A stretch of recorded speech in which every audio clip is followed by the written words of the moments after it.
Immune fitness అంటే ఏంటి? Physical fitness తెలుసు, మెంటల్ ఫిట్నెస్ తెలుసు, బట్ ఇమ్యూన్ ఫిట్నెస్ ఏంటి అని మీరు చూస్తూ ఉండొచ్చు. యాజ్ వి ఏజ్ మన ఇమ్యూన్ సిస్టమ్ కూడా ఏజ్ అవుతూ ఉంటుంది. సో అది కొంచెం తగ్గే అవకాశం ఉంటుంది. మీ ఇమ్యూనిటీ ఫిట్ గా ఉండాలి అంటే ఇలా చేయండి. Number 1, mild fever and cold వచ్చినప్పుడు, చిన్న చిన్న ప్రాబ్లమ్స్ ఉన్నప్పుడు యాంటీబయాటిక్స్ యూస్ చేయకండి. ఒక 2 days వెయిట్ చేస్తే 90% ఆఫ్ ది ఇన్ఫెక్షన్స్ తగ్గిపోతాయి. ఎందుకంటే చాలా వరకు అవి వైరల్ ఇన్ఫెక్షన్స్ అయి ఉంటాయి. మీరు చాక్లెట్స్ లాగా అజిత్రోమైసిన్, డాక్సిసైక్లిన్, ఎమాక్సిసిలిన్ అనే యాంటీబయాటిక్స్ ఫార్మసీకి వెళ్ళి ఒక స్ట్రాంగ్ యాంటీబయాటిక్ ఇవ్వంటే వాడు ఇచ్చి మీరు వేసుకున్నట్టయితే కనుక అది మీ ఇమ్యూనిటీని మీరే హార్మ్ చేసుకున్నట్టు అవుతుంది. అలా చేయకండి. నెంబర్ 2, వైటమిన్స్ వాడొచ్చు, కానీ లిమిట్ లో వాడాలి. డాక్టర్స్ ప్రిస్క్రైబ్ చేసిన వైటమిన్స్, మినరల్ టాబ్లెట్స్ అన్ని యూస్ చేయండి, కానీ ఓవర్ యూజ్ వల్ల చాలా హెల్త్ ప్రాబ్లమ్స్ వస్తాయి. ఇవి weight loss, diabetes, heart diseases, even strokes కూడా రావచ్చు. Number 3, vaccination. కిడ్స్ కే కాదు, పిల్లలందరికీ వ్యాక్సిన్స్ చేస్తాం, అది అందరికీ తెలుసు, కానీ పెద్దవాళ్ళకి కూడా వ్యాక్సిన్స్ ఉంటాయి. ఈ పర్టికులర్ నిమోనియా వ్యాక్సిన్స్ అని, ఫ్లూ వ్యాక్సిన్స్ అని, అవన్నీ కూడా వేసుకోవాల్సిన అవసరం ఉంది. ఇది ఇమ్యూన్ సిస్టమ్ ని బూస్ట్ చేస్తుంది.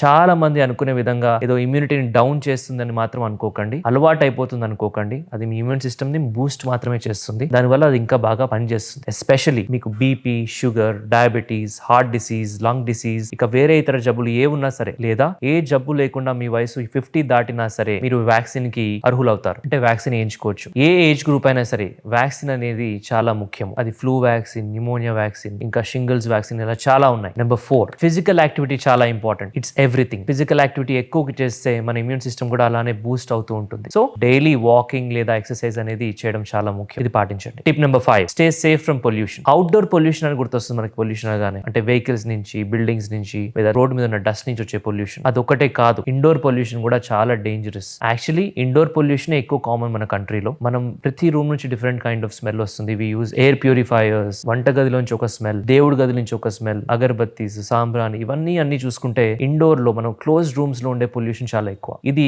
ఈ పార్టికులేట్ మ్యాటర్ లేదా ఈ కెమికల్స్ వల్ల ఎన్నో జబ్బులు వస్తున్నాయి. కాబట్టి ఈ ఇండోర్ పొల్యూషన్ ని మీరు బాగా కౌంటర్ చేయాలి. అంటే ఏం చేయాలి? Number 1, dusting. అదన్నీ కూడా ఎక్కువ చేస్తే డస్ట్ మనమే పిలుస్తాం. సో దాన్ని తడిగుడ్డతో తుడవడం ఇంపార్టెంట్. వెట్ క్లాత్ యూస్ చేయండి. నెంబర్ 2, కిచెన్ లో కుక్ చేసేటప్పుడు చిమినీ యూజ్ చేయండి. ఎందుకంటే ఈ ఎయిర్ పొల్యూషన్ అనేది, ఇండోర్ ఎయిర్ పొల్యూషన్ కుకింగ్ లోంచి చాలా ఎక్కువగా వస్తుంది, ఎల్పిజి గ్యాస్ నుంచి. సో దీంట్లోంచి వచ్చే హార్మ్ఫుల్ కెమికల్స్, దాని తర్వాత ఈవెన్ రేడౌన్ గ్యాస్ కూడా ఉంటుంది. వీటి వల్ల క్యాన్సర్స్ కూడా కాజ్ అవ్వచ్చు. సో కంపల్సరీగా చిమినీ యూజ్ చేయండి. లేనట్టయితే కనుక అట్లీస్ట్ ఎగ్జాస్ట్ ఫ్యాన్ వాడండి. 3వది, మన దేవుడి గది. అక్కడ మనం వెలిగించే అగరబత్తీస్, దాని తర్వాత సాంబ్రాణి వల్ల చాలా పొల్యూషన్ ఉంటుంది. ఒక అగరబత్తి నుంచి 10 cigarettes నుంచి అయితే ఎంత పొల్యూషన్ వస్తుందో అంత పొల్యూషన్ ఉంటుంది. ఒక మస్కిటో కాయిల్ నుంచి 50 cigarettes నుంచి వచ్చే పొల్యూషన్ వస్తుంది. సో ఇవన్నీ కూడా చాలా ఇంపార్టెంట్ మ్యాటర్స్. సో జాగ్రత్తగా వాడండి. అగరబత్తి వాడేది ఉంటే బయట తులసి దగ్గర పెట్టడం ముఖ్యం. ఇండోర్ లో వాడడం అవాయిడ్ చేయండి. సో ఈ విధంగా ఇండోర్ పొల్యూషన్ మీరు కౌంటర్ చేయాలి. Tip number 6, avoid junk food. ఇప్పుడు మనం ఉండే బిజీ లైఫ్ లో యూజువల్లీ ఫుడ్ ప్రతిసారి కుక్ చేయడం కుదరదు, కాబట్టి we keep ordering food from outside. ఇది చాలా న్యాచురల్, అందరూ చేస్తున్నది. అయినప్పటికీ కూడా హెల్త్ ని లాంగ్ టర్మ్ లో దృష్టిలో పెట్టుకుని make some time and make your food at home. ఇంట్లోనే కుక్ చేసుకోవడం ముఖ్యం. ఒకవేళ బయట ఫుడ్ ఆర్డర్ చేసినా there are healthy options available now. Junk food తినకండి, అది తీసుకోవడం వల్ల మీకే నష్టం. So eat wisely, you are what you eat. Tip number 7, alcohol and smoking avoid చేయండి. ఎందుకంటే ఆల్కహాల్ అండ్ స్మోకింగ్ వల్ల వచ్చే జబ్బులు అన్ని కావు, ఎన్నో ఉన్నాయి. సో ఇవి ఇమ్యూనిటీని డైరెక్ట్ గా ఎఫెక్ట్ చేస్తాయి, బాగా తగ్గిస్తాయి. దానివల్ల జబ్బులు అనేవి బాగా పెరుగుతున్నాయి. సో ఇమ్యూనిటీ మెయింటైన్ చేసుకోవడానికి ఈ 7 టిప్స్ అనేది మీరు కరెక్ట్ గా ఫాలో అవ్వండి. హెల్దీ లైఫ్ స్టైల్ మెయింటైన్ చేయండి. You'll be healthy. Take care.